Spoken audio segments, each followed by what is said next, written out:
Okay, but this section is on inverse trigonometric functions. So this is focused on inverse trig functions. So let's review what a trig function is. So if we take sine, cosine, or tangent, we're saying sine at an angle gives what ratio? Because our answer is always a ratio of sides. Opposite over hypotenuse, adjacent over hypotenuse, opposite over adjacent. So our basic three trig functions, they take an input of an angle and they give an output of a fraction. Right now we're going to be looking at the inverse trig function, which is just the opposite. So when we're looking at inverse sine, inverse cosine, inverse tangent, they take the ratio. So for instance, you see there, number one, it's saying the inverse sine of 1/2. So it's given us the ratio, and we are asked to find the angle. You see how it's kind of backwards from normal.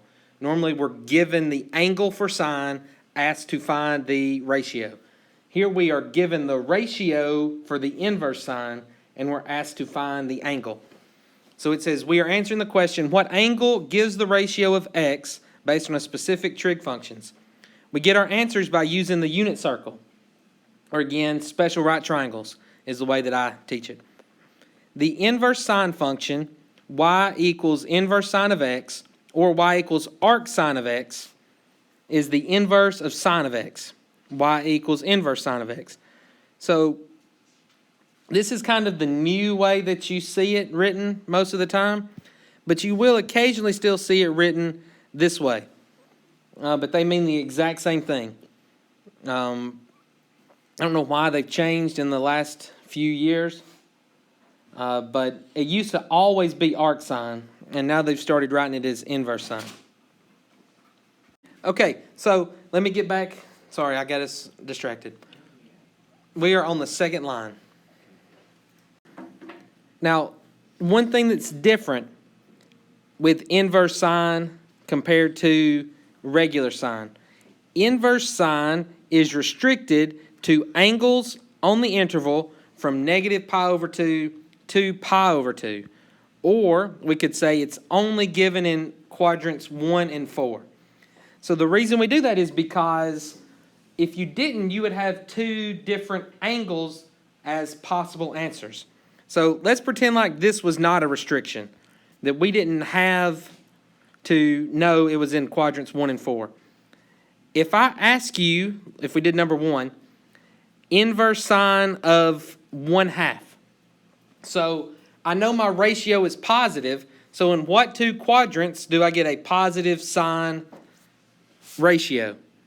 All students take calculus. Because this is positive 1/2, I have correct answers in both the first and second quadrants, because sine is positive for both the first and second quadrants. So we restrict the domain to only say answers have to be in quadrants 1 and 4. So that eliminates the second quadrant as a possibility, and we also eliminate the third. So we're looking for where sine is positive and where sine is negative, like so. So if I was given that first problem, the inverse sine is 1/2. So I know I am in the first quadrant because the ratio is positive. So I draw my triangle there. The angle I'm looking for is always this central angle.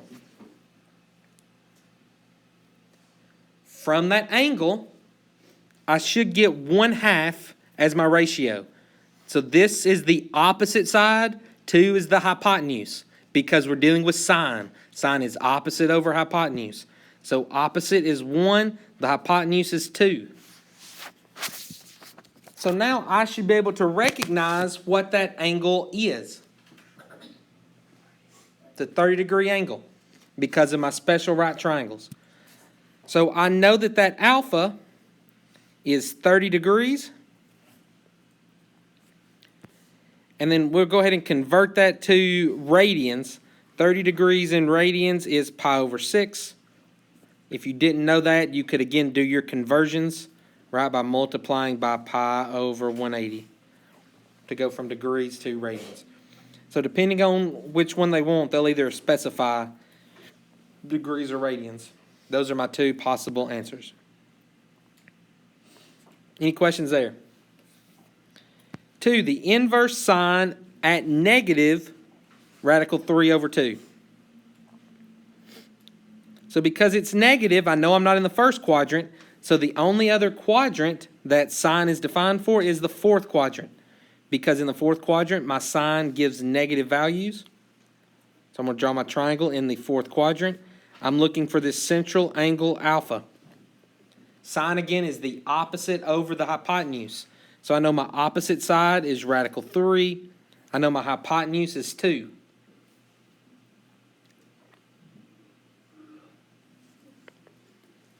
So that central angle should be a 60-degree angle. And again, if we put that into radians, that would be pi over 3. So it's either pi over 3 or 60 degrees.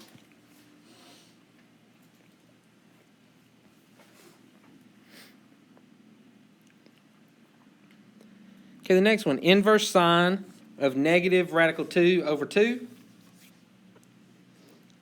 Because the argument is negative, I know I'm in the fourth quadrant. I'm looking for this central angle, call it alpha. Sine is the opposite over the hypotenuse. So my opposite side is radical 2. The hypotenuse is 2, which means that central angle is a 45-degree angle. I messed up on the last one, by the way. And because it's a 45-degree angle, that's pi over 4. Now, because I rotated into the negative direction, then we're going to call this negative pi over 4. And the same thing here. Because I rotated in the negative direction, that's going to be negative pi over 3 or negative 60 degrees. That's my fault. Wasn't thinking clearly. Why is it negative? Because I rotated counterclockwise. I'm sorry, I rotated clockwise.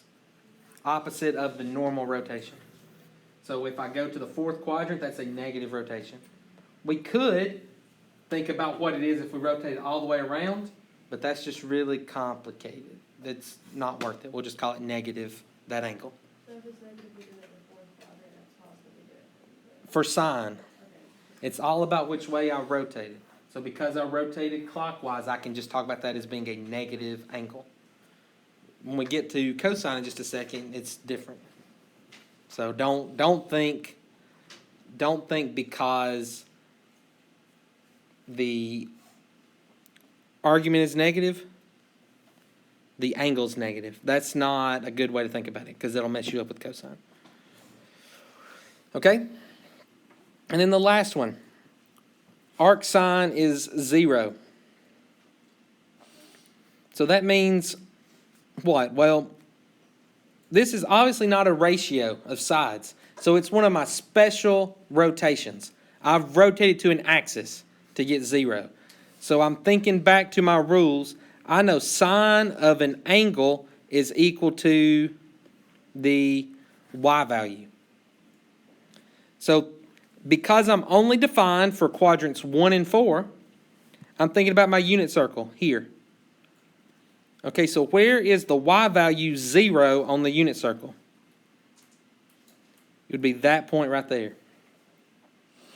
So again, this is asking me to find how much did I rotate to get a y value of 0.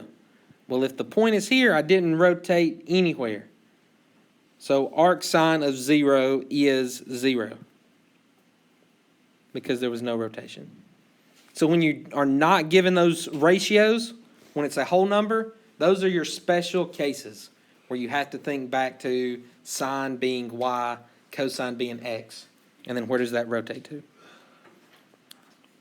So now again, why did we use quadrants 1 and 4?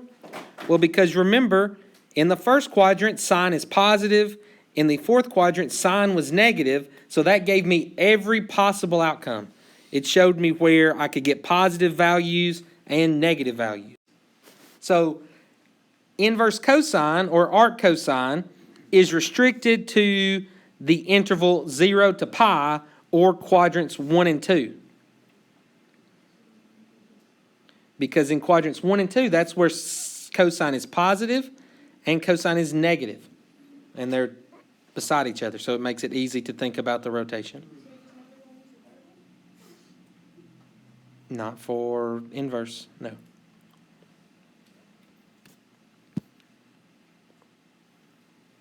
Okay, so we look here at the number 5. We're asked to find the inverse cosine of 1/2. So because the ratio is positive, I know I'm in the first quadrant. That's where cosine is positive. I'm looking for this angle, alpha. Cosine is the adjacent over the hypotenuse. So my adjacent side is 1. My hypotenuse is 2. And so for me, it always helps to find the opposite side. I don't know why, but that makes it easier for me to identify what the angle is. So that lets me know that this angle is a 60-degree angle. And then when I write that as radians, that's going to be pi over 3 radians.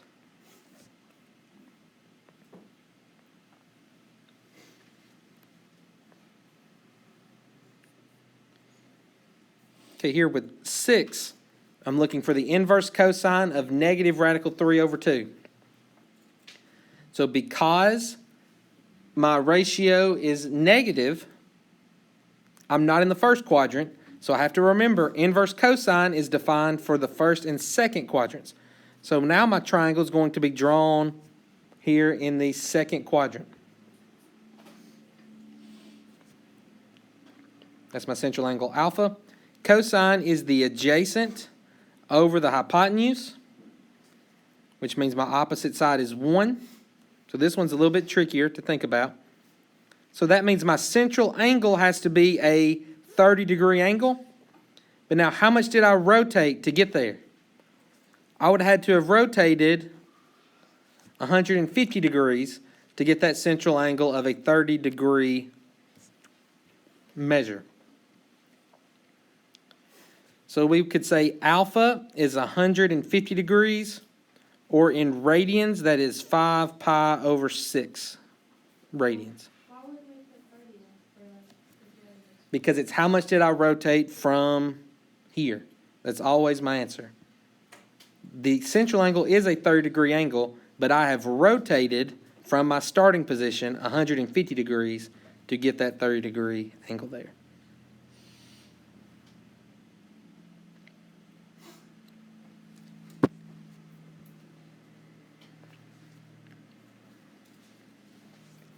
Seven, inverse cosine is negative radical 2 over 2.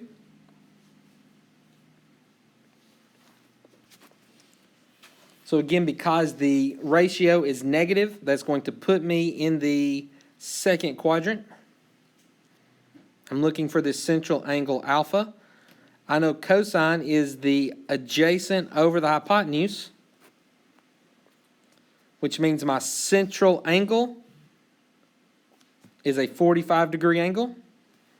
So then how much did I rotate to get a 45-degree angle? I rotated 90 degrees plus another 45 degrees. So that is a 135-degree rotation. So I could say alpha is 135 degrees, or in radians, that is 3 pi over 4 radians.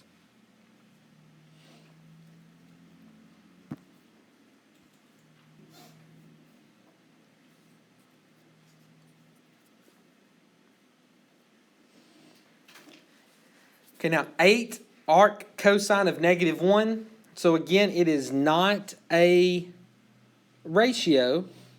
It's just an integer. So I need to think about my special cases. I know cosine of an angle is equal to the x value. So I'm looking for what gives me an x value of negative 1. So because inverse cosine is defined for the first and second quadrants, I'm going to think about the unit circle in the first and second quadrants. Now, where do I get an x value that is negative 1? Okay, well, this is my x-axis, so the x value of negative 1 happens right here. So then how much did I rotate to get over there to an x value of -1? I rotated 180 degrees, or pi radians. Okay, so here our question. Why do we limit the range for y equals inverse sine to -pi/2 to pi/2 and 0 to pi for inverse cosine? Well, we limit them initially so we only get one answer, right? Because there's two possible quadrants that give the positive answer, but the reason they're different intervals is because we have to account for all possible positive and negative values. And we talked about it already. The first and fourth quadrants give all the possible values of sine being positive or negative, but that's not the case for cosine. We have to use the first and second quadrants to get all the possible values, both positive and negative. So now that brings us to an interesting one. Inverse tangent, or arctangent, is just the inverse of tangent. We restrict inverse tangent to -pi/2 to pi/2, or quadrants 1 and 4. Could we have chosen to restrict it to quadrants 1 and 2? Yes, it works as well. So tangent kind of fits in either one. It could either be the first and fourth or the first and second, because both those encapsulate all the positives and negatives. So you're just going to have to remember for tangent, we choose the first and fourth quadrants. And that was just a decision that was made. There's no reason that they had to pick 1 and 4 over 1 and 2. They just did. And I think that it makes the answering easier because it's easier to think about those negative rotations instead of having to go all the way to the second quadrant. So that would probably, I would guess that's the reason they chose that. Okay, so this one is a little bit different. Just because we do not see a ratio does not mean we rotate to an axis with tangent. It does mean that with sine and cosine, but it does not mean that with tangent. So when we look at the very first one, the inverse tangent is 1. Okay, because the ratio is positive, I know I'm in the first quadrant. I'm looking for this central angle, alpha. We know tangent is the opposite over the adjacent. So I could think about this as being 1 over 1. So if my opposite side was 1 and my adjacent side was 1, what kind of rotation is that?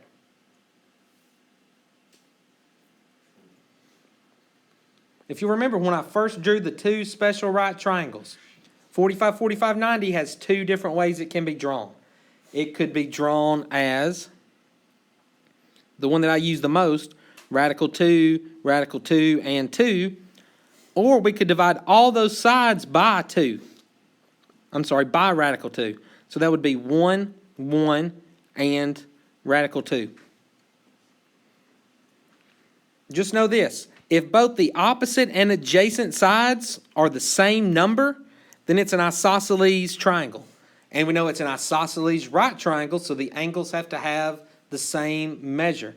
So it has to be a 45, 45, 90.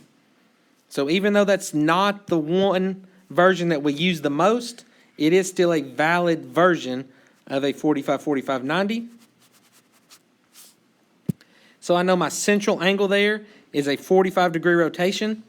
And because it's in the first quadrant, that means alpha is going to be positive 45 degrees.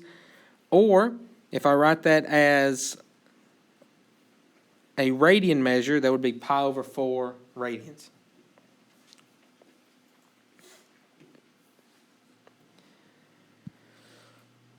Okay, 10, we're looking for the inverse tangent of does not exist.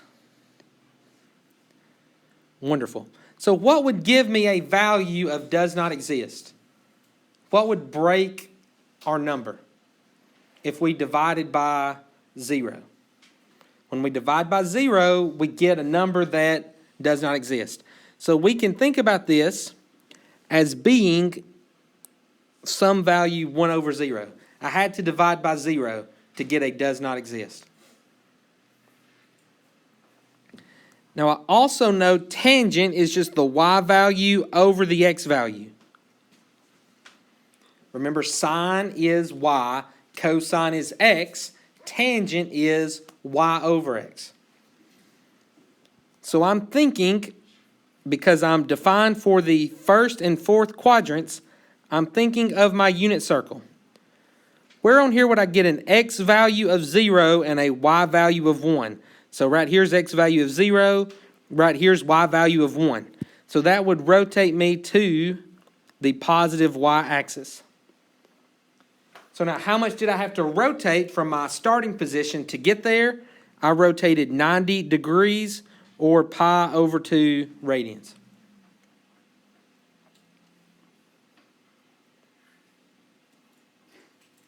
So when you see does not exist, automatically start thinking I'm going to rotate to an axis, because I'm going to have to get a value of 0 somewhere. And that only happens on our axes. Okay, the next one is similar. Inverse tangent is 0. So again, I can think about this as being a ratio as 0 over 1. So because it has a 0, I'm going to have to rotate to an axis. Again, I know tangent is just the y over x. So when I think about my rotation, I need the x value to be 1, the y value to be 0. So an x value of 1, y value of 0 puts me right here. So now how much did I rotate to get there? I didn't. That's my starting position. So the inverse tangent of 0 is 0 degrees or 0 radians.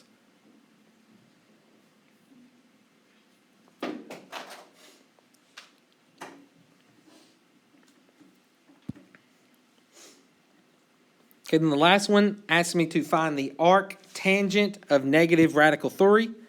So remember, arc tangent is just the same thing as inverse tangent. So I'm already thinking, let me put this over 1. And now that I have a ratio of the opposite over adjacent, because the fraction is negative, I know I'm not in the first quadrant, and arc tangent is defined for the first and fourth quadrants. So I know my triangle is going to be drawn in the fourth quadrant. This is my central angle that I'm looking for, alpha. Tangent is the opposite over the adjacent. So that's going to be radical 3 over 1. So now the central angle there needs to be a 60-degree angle in order to make that work. But remember, we've rotated into the fourth quadrant. So that is a negative rotation. So my alpha is negative 60 degrees or negative pi over 3 radians.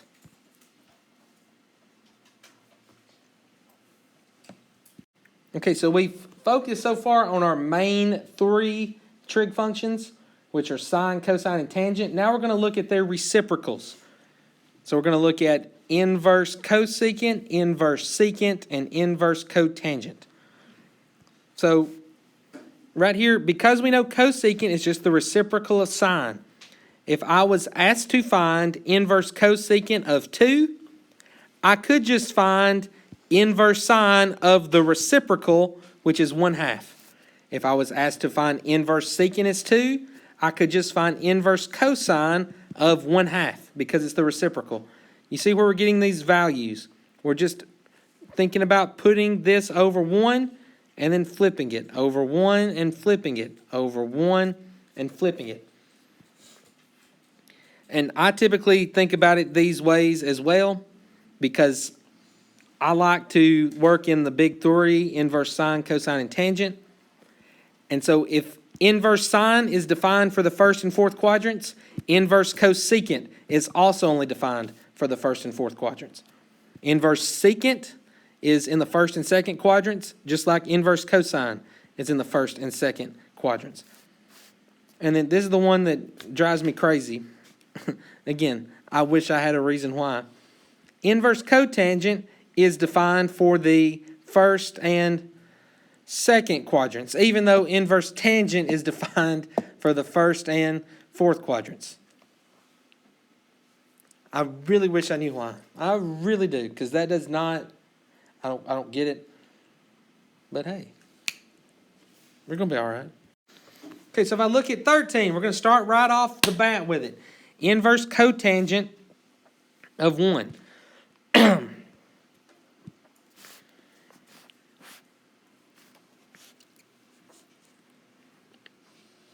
Okay, so I'm automatically thinking about its reciprocal. So I could just find the inverse tangent of, I can make 1 over 1 and then flip it. Well, it's still just 1 over 1, right? So inverse tangent of 1 over 1. Well, because it's positive, that's going to put me in the first quadrant. The opposite is 1, the adjacent is 1. Therefore, my angle of rotation is a 45-degree angle. So that means inverse cotangent is also a 45-degree angle. We didn't have to worry about swapping at that time because it was in the first quadrant. And so they're both defined for the first quadrant.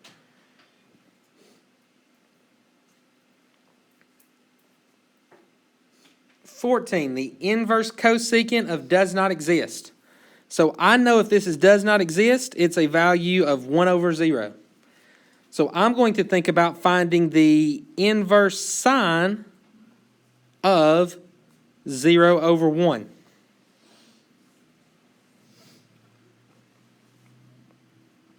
So because it has a 0, it's a special case. I'm going to rotate to an axis. 0 over 1 is just the same thing as 0. So I'm looking for, because I know sine is equal to the y value, I'm looking for in the first and fourth quadrants what gives me a y value of 0. Well, a y value of 0 happens right here. So that's going to put me here, which means I rotated nowhere. So the inverse cosecant of does not exist is a 0-degree rotation or a 0 radian rotation.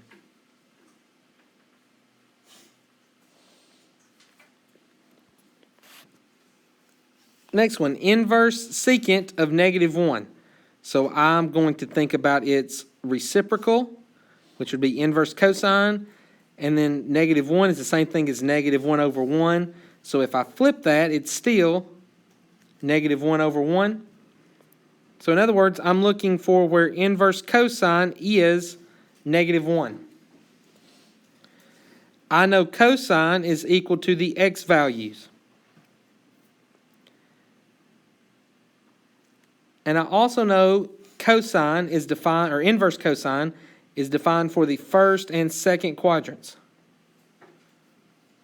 So now because cosine is an x value, I'm looking for where the x value is -1. So x is -1 over here, which means I've rotated 180 degrees or pi radians to get there.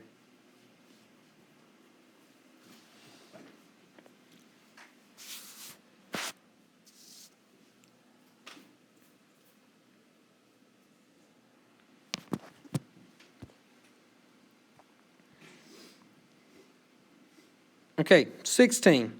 The arc secant of negative radical 2. Okay, so I'm thinking arc secant, the reciprocal of that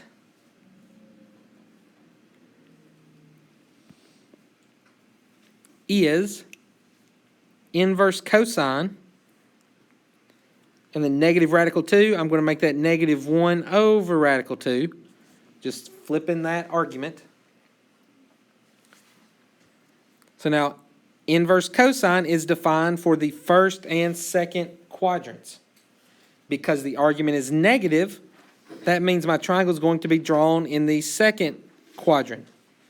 I'm looking for this central angle alpha. Cosine is the adjacent over the hypotenuse. So my adjacent side is 1. The hypotenuse is radical 2. So this is the 1 radical 2 version of a 45, 45, 90 special right triangle. So I know that that alpha is a 45-degree angle. But how much did I rotate to get that angle? Well, I had to rotate 135 degrees. So my answer is 135 degrees, or 3 pi over 4 radians.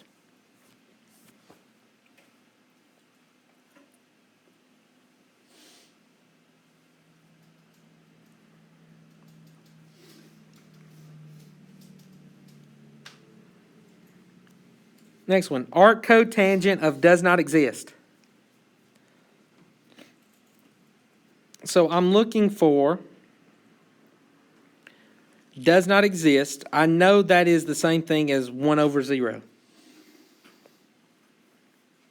Now, if I were doing this one, I wouldn't change to inverse tangent, because it's going to be a mess if we do, because I'm going to have to go through where it's defined and where it's not. So I know tangent is y over x, so I know arc cotangent is x over y. Arc cotangent is defined in the first and second quadrants. So I'm looking for an x value of 1 and a y value of 0. So I'm going to go to where x is 1, y is 0. That puts me right here on the positive x-axis. So how much did I rotate to get to that position? I did not rotate anywhere. So that's 0 degrees or 0 radians.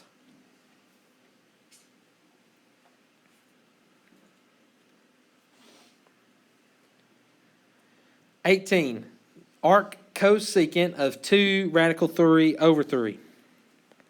So arc cosecant is the reciprocal of inverse sine.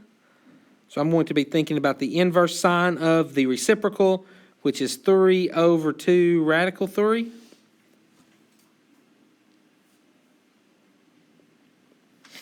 Okay, so when I look at that, I'm already thinking, I know nothing about those side lengths. It's going to confuse me right off the bat. So I'm going to go ahead and rationalize the denominator now, because I think that we can get in a form that makes more sense to us.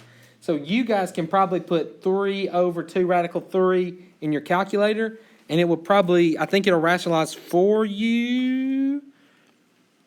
Okay? Let's say we didn't know. I need to multiply by radical 3 on top and bottom. So that would give me 3 radical 3 over 6, which is going to give me radical 3 over 2, which looks like a much better form to me, because I know about radical 3 and 2. So I'm looking at finding the inverse sine of radical 3 over 2. Because it's positive, I'm going to be in the first quadrant. I'm looking for this central angle alpha. Sine is the opposite over the hypotenuse. So I know that that rotation was a 60-degree rotation, or pi over 3 radians.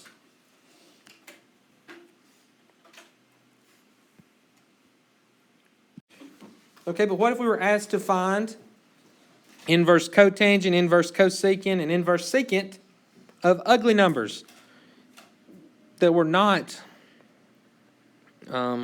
special right triangle values? So I read the directions. It wants the answer in both degrees and in radians, which we've been doing this whole time anyways. So if I'm asked to find the inverse cotangent of 15.6, your calculator does not have an inverse cotangent button. So we have to think about the reciprocal. Inverse cotangent is the same thing as the inverse tangent of the reciprocal. So instead of 15.6, I'm going to do 1 over 15.6.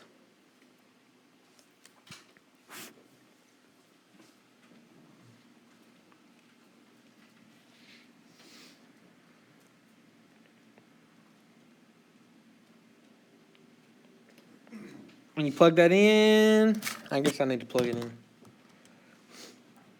So again, we got to do both degrees and radians. So I'm going to do degrees first. So I've got the inverse tangent of 1 divided by 15.6. I got 3.6678 degrees. And then to convert that, I'm going to multiply by pi over 180. So it's not going to be pretty in terms of pi over 180, so it's probably going to still be a decimal, what my calculator is going to do. In radians, that's 0.0640 radians. Everybody able to get both of those? No, that's not right. Yeah, that's right.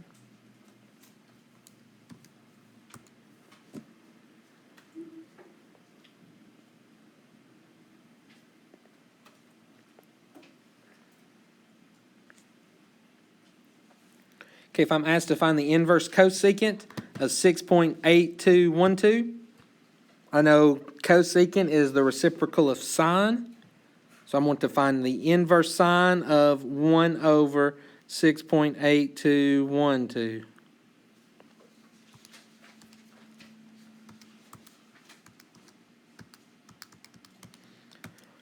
So when I plug that in, I'm going to get a degree measure of 8.4300 degrees.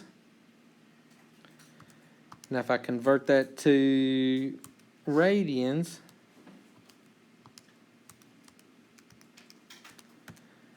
I'm going to get 0.1471 radians. Okay, next, the inverse secant of negative 3.44.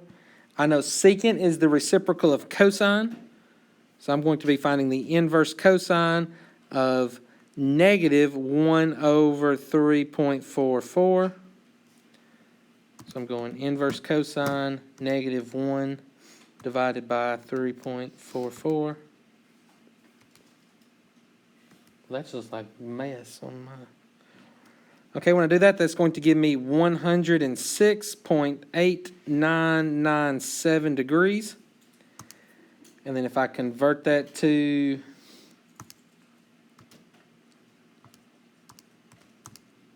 radians, so multiply by pi over 180, that's going to give me 1.8658 radians.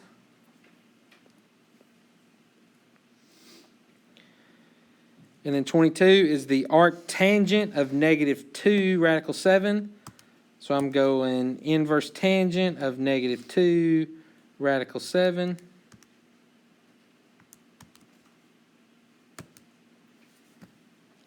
That's going to give me negative 79.2983 degrees.